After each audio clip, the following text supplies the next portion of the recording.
বন্দরনগরীর চট্টগ্রামের অলিগলি পাড়া মহল্লায় বেপরোয়া কিশোর গ্যাং কথিত বড় ভাইদের শেল্টারে ঘটাচ্ছে একের পর এক অপকর্ম। সাধারণ মানুষ অনেকটাই আতঙ্কে। রাজনৈতিক ছত্রছায়ায় কিশোর গ্যাংয়ের বিস্তার বলছেন বিশ্লেষকরা। অন্যদিকে এদের দমনে জনসচেতনতা তৈরির উপর জোর দিচ্ছে পুলিশ।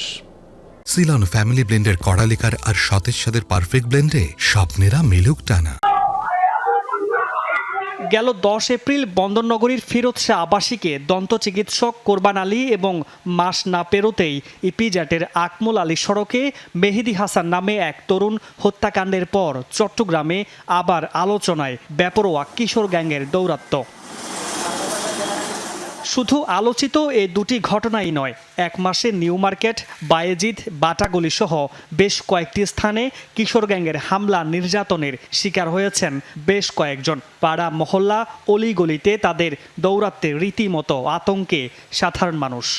এই কিশোর গ্যাং যদি এখনও যদি এটা প্রতিহত না করা যায় তাহলে আমার মনে হয় ভবিষ্যৎ প্রজন্ম খুব খারাপ দিকে যাবে। আমার ধারণা ইভেন আমরা সবাই রাস্তাঘাটে চলাফেরার জন্য একটু আতঙ্কে থাকি যে কখন না কি ঘটে। অন্য দিক থেকে আরেক গ্রুপ এসে মারতেছে, এগুলো তো আগে কেন ছিল না, ইদানিং এগুলো বেড়ে যাচ্ছে আর কি।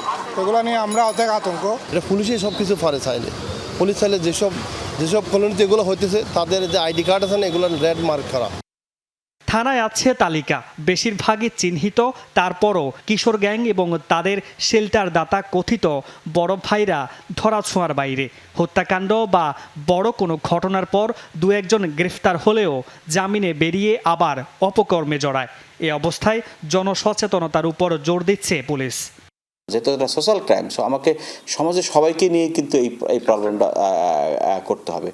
আর যে কটি ঘটনা ঘটেছে প্রত্যেকটি ঘটনায় কিন্তু আইডেন্টিফাইড হয়েছে এবং সেখানে অপরাধী শনাক্ত হয়েছে এবং তাদেরকে বিচারের আওতায়। রাজনৈতিক ছত্রছায়ায় কিশোর গ্যাংয়ের ভয়াবহ বিস্তার বলছেন বিশেষজ্ঞরা। দমনে আইনের আওতায় আনার পরামর্শ তাদের। কেউ না কেউ না থাকে তাইলে এই বড় ভাইদের কোনো আলাদা কোনো ক্ষমতা নেই, এবং বড় ভাইরা আছে সারা সরকারি মদতপুষ্ট এবং ক্ষমতা ঘনিষ্ঠ বলে তারা এটা করছে। আর তাদের হাতিয়ার হচ্ছে উইপন্স হচ্ছে ইউজ করে তোর কিশোরদেরকে। মামুন রশিদ অভি, যমুনা নিউজ, চট্টগ্রাম।